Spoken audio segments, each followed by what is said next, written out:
Welcome to the New Thinking for a New World podcast, where we explore the most pressing issues that are challenging and changing our societies.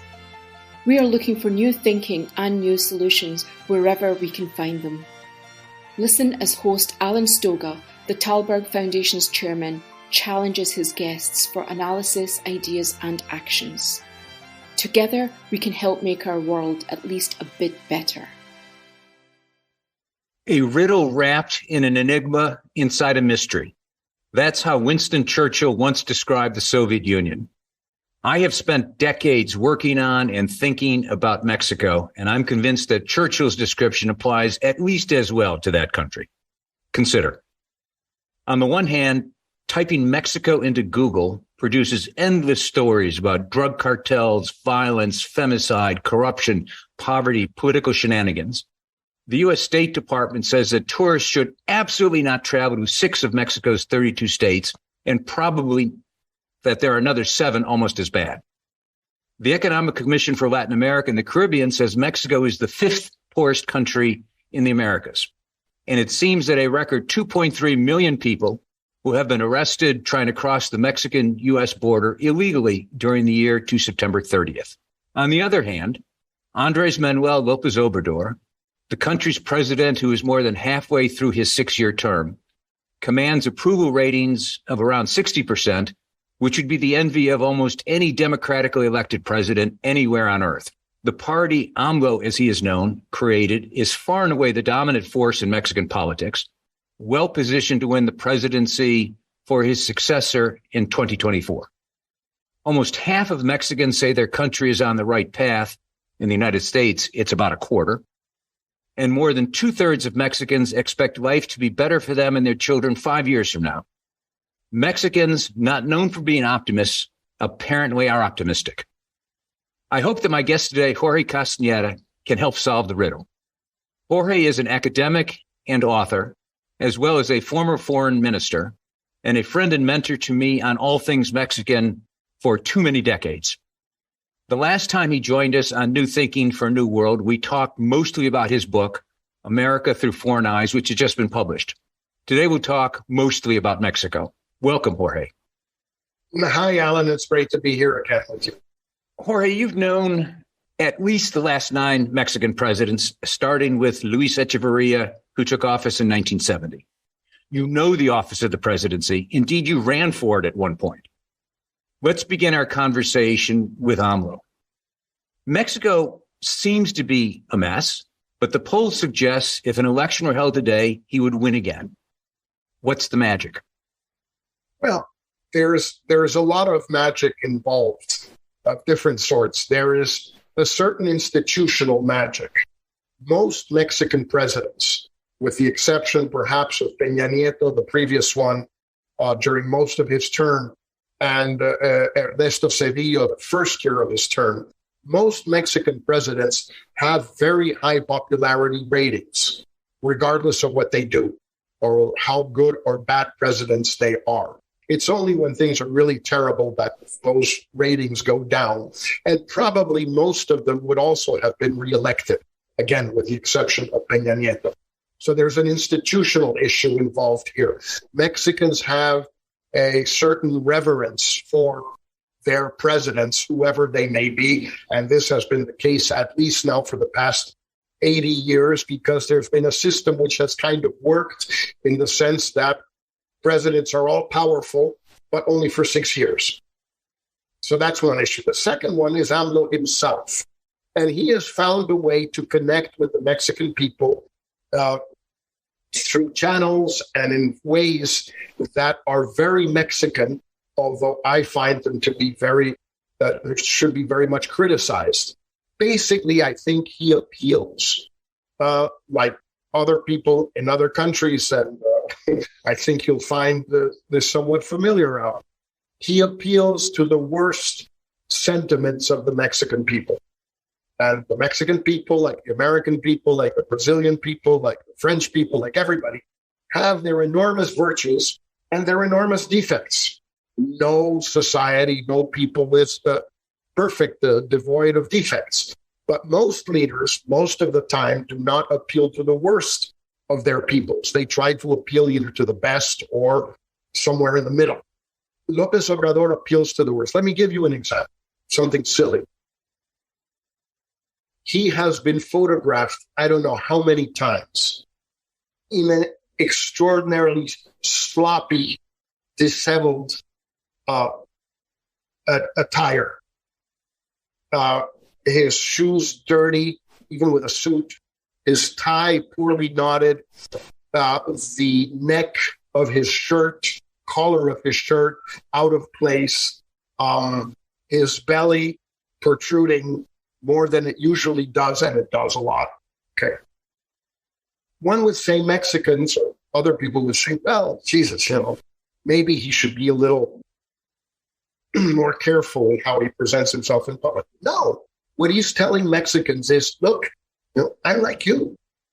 You don't have your shoes polished because you can't pay for a shoe polisher, and you don't know how to do it yourself, and you don't want to do it yourself.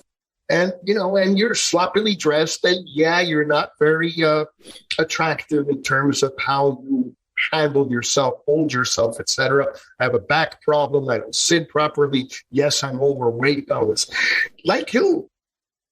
So, guys, you like me and I like you because we're the same. With all our weaknesses and sometimes with our virtues, this connects marvelously. I think it's terribly irresponsible. But it is brilliant politics. It works. It works. So if the election were today, is he reelected? I would say so, yes. Yeah, I think he will be reelected by at least the margin with which he was elected, which was 53%. Maybe a little bit more. Yes. For these reasons, not his results. His results are terrible. After 4 years in office now, every number is terrible. Inflation, the economy, growth, violence, health, education, the works. There's not one decent number on his record, not one. But people like him, and they like him for these other reasons. I'm like you, and I understand you. I feel like you. I resent all these people like you resent them.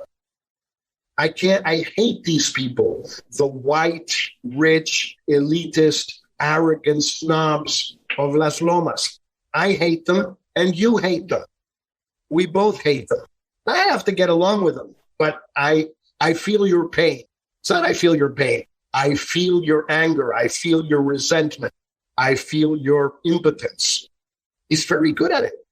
As I say, it's terribly irresponsible, but it's very good. So his term ends in 2024. Mexican presidency is 6 years, a lot of power when you're in office, and in theory, no power once you leave office, at least in theory. It is unthinkable that a Mexican president would try to stay on in office.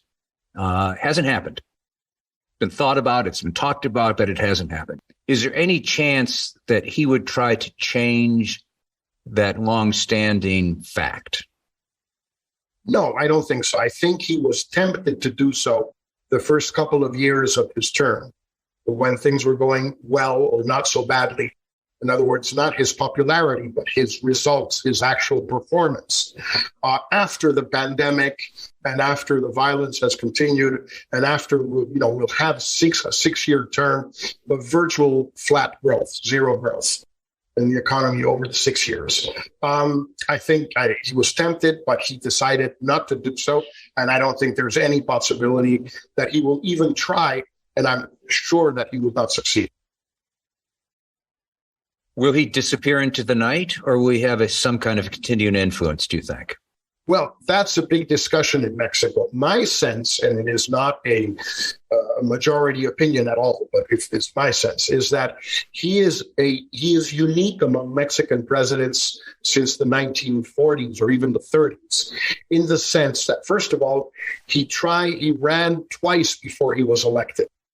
So he was an immensely well-known figure in the country before he became president, which was not the case of any of his predecessors. Secondly, he arrived with a huge following, and not just an electoral following, but a social base. He has an enormous social base, of somewhere around 30% of the electorate.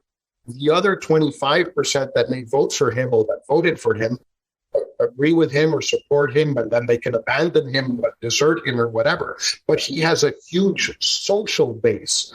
He had one when he arrived at the presidency, and he's kept it for these 4 years, and he will keep it when he leaves. He will be the first president in modern Mexican history who will leave the presidency not in disgrace or unpopular or unliked or popular, but without any following. He will leave with that huge social base will still be his.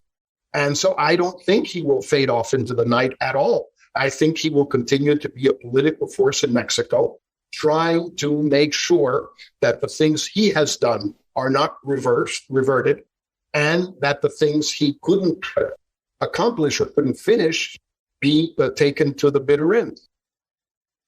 I want to talk about some of the problems, but maybe first we should talk about that agenda, because you just said he has executed on an agenda of his own, some of which is in place, some of which is not yet in place. What are the key elements? If I was asking not you, but AMLO, what are the 3, 4, 5 things that would define who your presidency is? What would they be? He would say, first of all, that he has redistributed federal resources to the poorer sectors of society. We do not know this as a fact, but that is what he would say. That instead of money being spent on presidential airplanes and big fancy cars and travel for diplomats and big parties, etc., the money is going to the poor, to the young, to the peasantry, etc. We do not know this as a fact.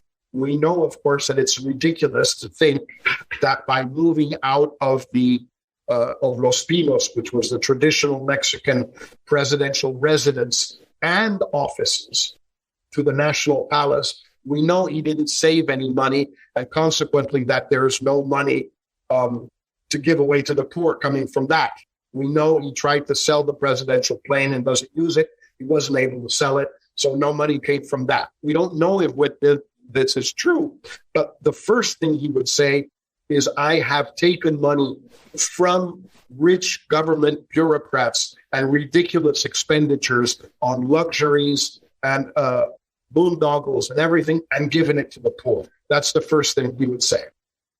The second thing he would say is that I have a number of signature projects that are to the benefit of the people, unlike previous governments that made ridiculous things that were of no benefit to the people. For example, his new airport outside of Mexico City, north of Mexico City. For example, the Maya train in the Yucatan Peninsula. For example, the Dos Bocas refinery in Tabasco, his home state. For example, the Trans-Isthmic train highway project that runs across the Isthmus of Tehuantepec and theoretically is going to bring huge amounts of investment there. So this is the second thing I, AMLO, have done that is typical. The third thing, I have eliminated corruption. There used to be a lot of corruption in Mexico. There is no more corruption. It's finished. It's over.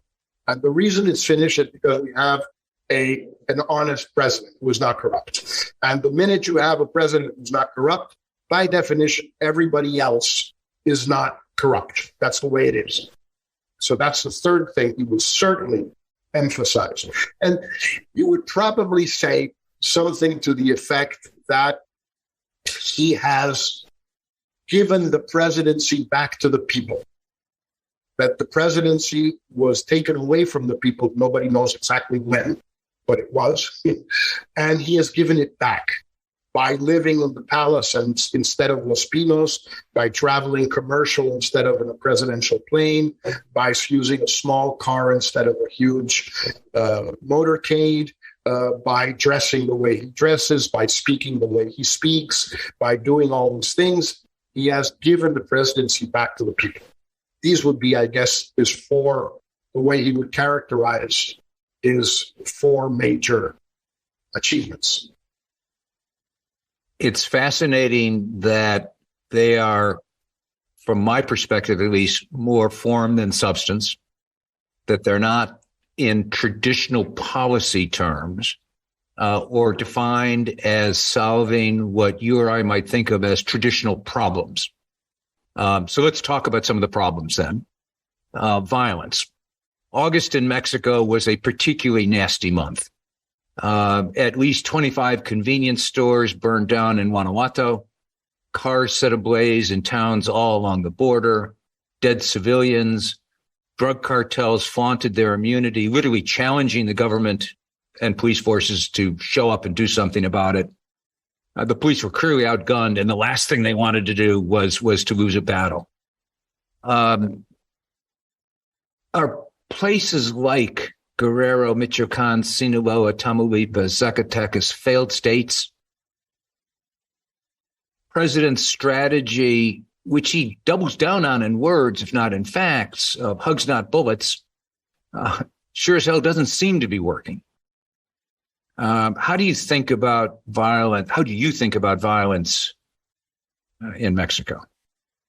The first thing is that we have the highest levels of homicides per 100,000 inhabitants that we've had since Fox, since Calderon. I mean, with Fox, they were very low. They started to rise with Calderon. They continued to rise, and they are at their highest points. The last year or so, they have flattened out and diminished a tiny bit, maybe 3%. But the number of missing people, or disappeared as they're known in Mexico, has risen dramatically. So it looks like whoever does the killing is, instead of just leaving the bodies there, they're hiding the bodies. So you have a slight reduction in the number of obvious homicides, but you have a significant increase in the number of missing people. So the overall number of dead people is higher than ever. So that's a fact. Secondly, there seems to be a extension of the violence and the cartels' power and their activities beyond what there was before. Geographically, they're in more places than they used to be. They engage in more activities than they used to engage in. It's not just drugs at all. It's drugs, extortion, protection rackets, people smuggling, organ smuggling, money laundering, the works. And they seem to have more impunity than they used to. López Obrador's policy of benign neglect, that's how I would translate hugs, not bullets, has not worked. I think it's a pity that it hasn't worked, because I think he had a point. All-out war against the drug cartels, which is what Calderon and Peña Nieto tried to do, didn't work either. It was terrible. It's a complete failure. I think he had a point in trying to get some kind of a different strategy, but what he has done has not worked. And this is the issue that worries most people. Going back to the first question you asked, Alan, about why is he popular, it's important to stress that he is personally popular, but his government's policies are unpopular and not approved of at all by the Mexican people. When you ask people, what do you think of the government's handling of violence and law enforcement and delinquency? Negative. The economy? Negative. Corruption? Negative. The only one that more or less has positive ratings is health, because people believe that it was a big deal that they were vaccinated. Mexicans still think that this is something that they are not necessarily entitled to. And so the government, in its magnanimity and its generosity, gave them vaccines. And so they're very happy, although we know that the actual management of the pandemic was one of the worst in the world. If you feel that the world lacks global leaders, please help support the Thalberg Foundation programs. Individual donations are being accepted at thalbergfoundation.org/donate. That's TALLBERG foundation.org/donate. You mentioned impunity. I read somewhere that something like 95 out of 100 criminals are not prosecuted and that only 1 out of every 10 crimes are reported. That would suggest there is no justice system de facto. Is that fair? I think that's absolutely fair. And I think, you told Mexicans, 80% or more would agree with your statement, my confirmation of your statement. There is no rule of law in Mexico. There is no justice system in Mexico. It just doesn't work. There are carve-outs of this. One of the carve-outs used to be, we're beginning to question that, NAFTA, or now USMCA. There was rule of law. There was legal security or property rights, etc., for foreign investors and American investors in particular in Mexico. Yes, for them, since NAFTA 1994, something like the rule of law exists. If you have a problem, with your General Motors or your Ford or your whatever, your Walmart, the justice system, contracts, etc., works for you. Or let's say the outcome of the process you will engage in order to get justice, the outcome will be just. Might get there in funny ways, but the outcome will be a fair one. But that's for foreign investment. That's one of the big carve-outs. Let's talk about that carve-out, because even the way you set it up, that carve-out has at least a question mark around it these days. There is, I think, for the first time ever, a major problem. There have been a lot of small problems with NAFTA, all of which get resolved one way or the other. Sometimes well resolved, sometimes not. I remember tomatoes, for example, and trucks. But energy is a big deal. And energy is clearly a growing tension within NAFTA, not just between the U.S. and Mexico, but between Mexico and both other signatories to the USMCA, Canada and the United States. AMLO's energy policies, simply put, seem to violate NAFTA, and he's headed for a fight.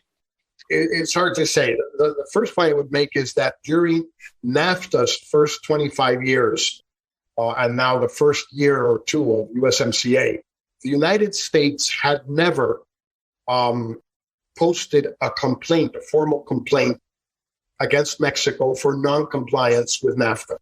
Mexico posted several of them, like trucks, tomatoes, and stuff. And the Canadians posted complaints against Americans, soft lumber and stuff like that. But the Americans had never posted a complaint against Mexico. Now they have. So it's a sea change. It's something that we have not seen in what will soon be 30 years. 94, 2024, it will be 30 years. So that's a first. The second point is that the U.S. complaint is both against Mexican actions, diesel fuel and the content of sulfur in diesel fuel, and permits for importing gasoline to Mexico, blah, blah, blah, and a complaint against the new Mexican energy law that was approved by the Congress in 2019. It's against a piece of legislation, not a decision or a government act, which means that if the United States wins the panel arbitration process, if it takes place and the U.S. wins, Mexico either changes its law or will have tariffs slapped on it, equivalent to the harm done to American companies by the law. But the problem here is López Obrador has to change his law. And I don't think he's going to do that. And although I'm not a trade expert, the Mexican trade experts I've talked to are good friends of mine and very competent and with a lot of experience in these things, all say there is no way out on the issue of the law, the legislation. The other stuff can be fixed. The legislation can't be fixed. You either repeal it or you get punished. And that, of course, would bring into question, would jeopardize the entire notion of a carve-out, which was the purpose of this thing when it started out. And you and I talked about this back in 1990, when it was obvious that after the debt renegotiation of 1989, the Baker and Brady negotiations, either Mexico was able to invite and obtain huge amounts of foreign investment, or it would not grow because it was no longer had access to massive foreign credit. That was over. Well, the way to get massive foreign investment was NAFTA, or that was what the Mexicans believed and the Americans believed. That if you established the rule of law for Americans and Canadians in Mexico, you could give them the security, the safety, the guarantees, you'll be okay in Mexico. There may be a bunch of Mexicans killed and ripped off and all sorts of terrible things happening to Mexicans, but nothing will happen to you. You'll be okay. With this energy bill and everything that López Obrador has done, he is jeopardizing the very notion of a carve-out for Americans and Canadians. That there is a part of the country, a legal part, a geographical part, a physical part, an everything part of Mexico that is modern, that's civilized, that's normal, that you can invest in, play in, live in, have your kids go to school in, etc. That is in jeopardy. I'm glad you mentioned Secretary Baker's name. The Baker Institute, which he founded at Rice University, just published an article, the title of which is AMLO's Energy and Investment Policies Will Make Mexico Poor Again. Begs the question as to the again question. That's a different issue. But nonetheless, that notion that, as you've described it, AMLO is a statist in economic terms. The entire NAFTA structure assumed a free market or basic orientation, if not always honored certainly enough at the time to make it work. So would you agree with that headline? That's pretty brutal. Yeah, it's pretty brutal. Perhaps the center is run by a fellow named Tony Payan. I don't know if he's the author of this piece, but he's a very bright guy, and so makes a lot of sense. And the Baker Institute is a very serious place. It may be a little strident. The title may be a little strident, and I would have maybe some differences with the notion of making Mexico poor again. I'm not sure I remember when it wasn't poor.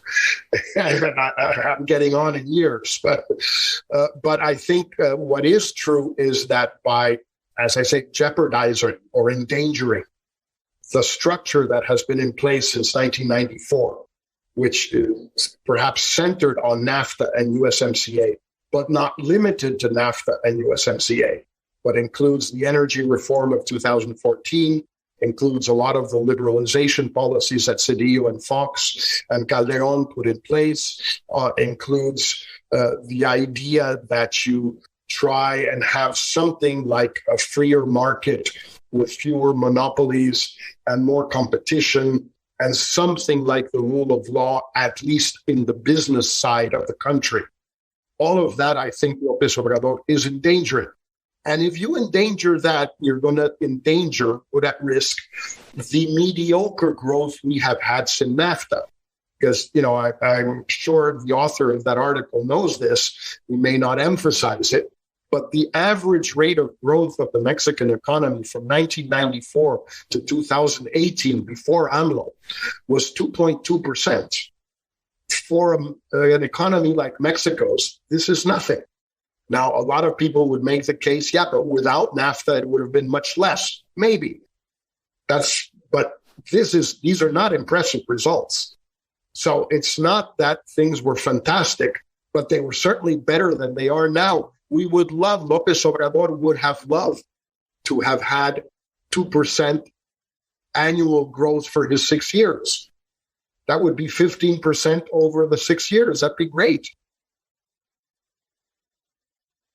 Now I'm worried. I've got to say, as an American, and you know this, I have always believed it's deeply in the U.S. national interest to have a stable, prosperous country on our border. In fact, I can't imagine anything more important to U.S. national security. Should I be worried? Well, I think you should for two reasons. First of all, because stability has been the most important U.S. goal and policy towards Mexico, at least since the Mexican Revolution, at least since Woodrow Wilson took office in 1912. Before you can, expansion, invasion, this, that, it's hard to say whether there was a real policy. But certainly since Wilson, stability has been the central goal of U.S. policy. And it's not clear to me that the Biden administration necessarily subscribes to this view. It seems to me that the view they subscribe to is that keeping the Central Americans out is the most important goal of U.S.-Mexican policy. That is, out of the U.S. Out of the U.S. Keeping everybody, the Cubans, the Venezuelans, the Central Americans, the Haitians, everybody out of the U.S. That this is what Mexico should be doing. And the U.S.'s overriding goal in dealing with Mexico is to make sure that Mexico does this. I think that that's a change in the American paradigm. I have no proof of this, but that's my impression. So that's one reason to be worried. And the second reason to be worried is that, yes, Mexico is becoming more unstable, and is becoming more unstable because the economy isn't growing. This is not a country that can afford to not have a growing economy. We kind of had a not growing economy during the 1980s, and it was a disaster.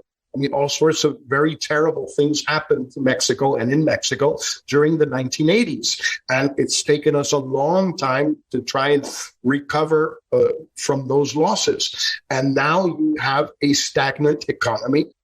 Just to give you an idea, I just recently saw the numbers published by CBP. There are far more Mexicans who were detained at the border in fiscal 22 than in fiscal 21, than in fiscal 20, than in fiscal 19. More Mexicans than ever probably are leaving Mexico, coming to the United States.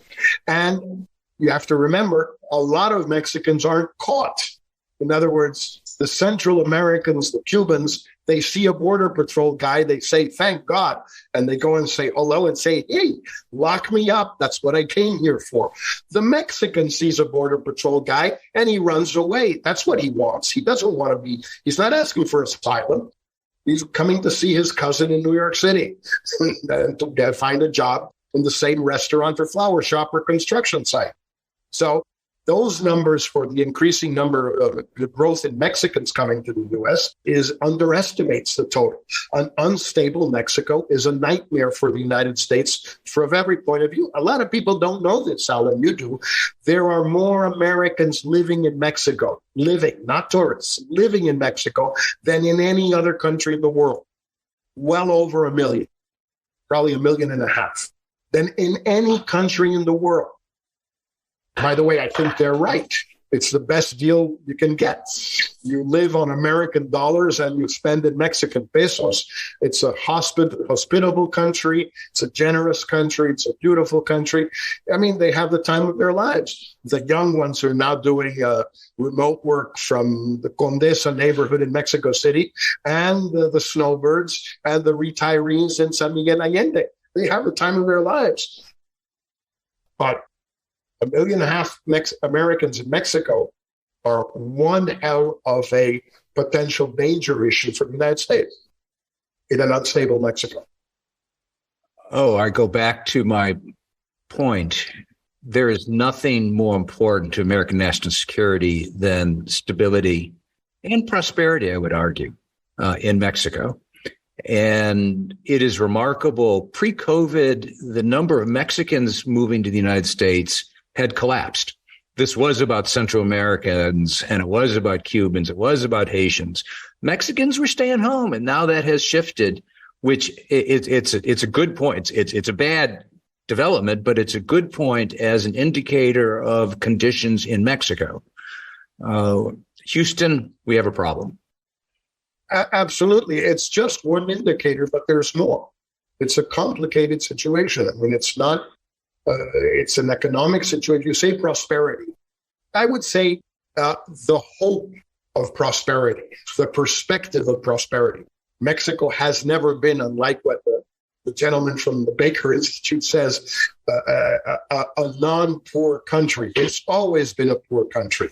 But at least since the 1940s, and with the exception of the 80s, again now, until 10 years ago, 5 years ago, everyone had the hope of prosperity, that things would be better next year. In that poll you mentioned at the beginning, yes, Mexicans say they think things will be better for them 5 years from now. Problem, of course, is that they're wrong, at least with current policies. And this is a fact.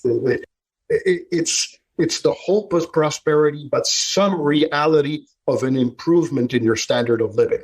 And we're not seeing that in Mexico anymore. Let's leave it there, because you're going to depress me even more than I am depressed, and probably our listeners as well. So thank you, Jorge, for this conversation and all of our conversations back to God knows how many years we've known each other. But I appreciate all of them. Well, it's great, as always, to chat with you, Alan. Thank you for joining us. Please rate our show on Apple Podcast and subscribe. Meanwhile, you can find us on Facebook, Twitter, and Instagram. Or you can subscribe to our newsletter at tallbergfoundation.org to learn more about our work. That's TALLBERG foundation.org. Thank you, and we'll be back again next week for another episode of Tallberg's New Thinking for a New World. This podcast was brought to you through the generous support of SNF, the Stavros Niarchos Foundation.